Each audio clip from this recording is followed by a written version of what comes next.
Hello and welcome to another Dragonstorm Studios video.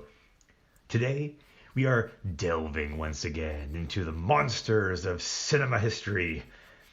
We have already covered xenomorphs and rancors, but less well known is the Kothoga, as seen in the 1997 horror film The Relic. Based on a novel by Douglas Preston and Lincoln Child, it stars Penelope Ann Miller and Tom Sizemore. This movie was heavily influential as I began drawing monsters non-stop since I was a child. It is directed by Peter Hyams and deals with a cat-like lizard creature in the Field Museum of Natural History.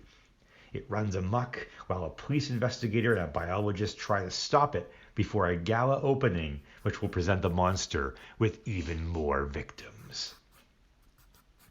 The cat lizard description really doesn't do the beast justice, however. It has an almost Yautja or predator monster appearance with its terrifying mandibles and tufts of hair which are reminiscent of a hyena.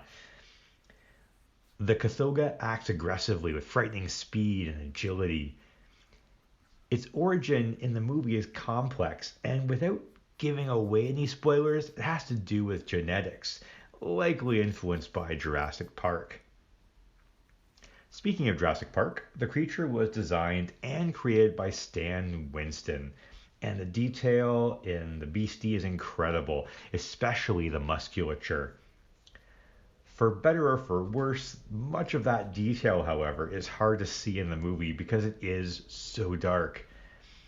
It's not on the level of Aliens vs. Predator Requiem, but still it's a very dark film. And that was a conscious choice to read the sets in darkness in order to add tension and fear. It was a bold choice as Hyams relied on as little light as possible to create contrast and deep shadows. But I just remember thinking that I wish I could see more of the creature, which in fairness was a common complaint that I had when much of the effects work earlier in film was monsters that are practical. In the end, it takes ingenuity, luck, and quite a bit of good sense on the part of the main characters to reach the film's conclusion.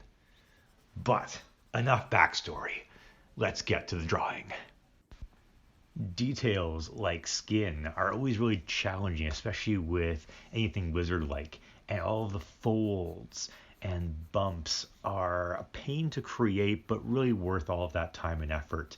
And as I add more shading to it, you can really see that realism begin to take form here in the picture. There's a lot of dark as well, as you can see below the beastie. There's only going to be more and more as time goes on in this picture. When it comes to the eye, and especially with the iris and pupil, I try to save that toward the end, and that way I've just got a little more freedom to see how much whites in the eye I want to show. And in this case, I didn't want to show too much because there was a great deal of darkness in the picture. The film, of course, takes place in a museum, so I want to try and capture some of that. So I've got a fossil of a dinosaur on the right, so I've got a column on the left, and I'm creating some sort of balcony or other level above. And once again, those shadows, the extra dark in the picture is just going to set off the details in the beastie, but also create that atmospheric effect, just like the movie had, although not quite so dark.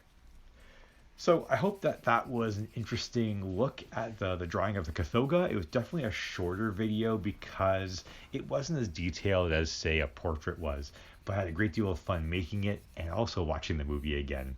So hope you enjoyed that video, and thanks for watching. Have a great day.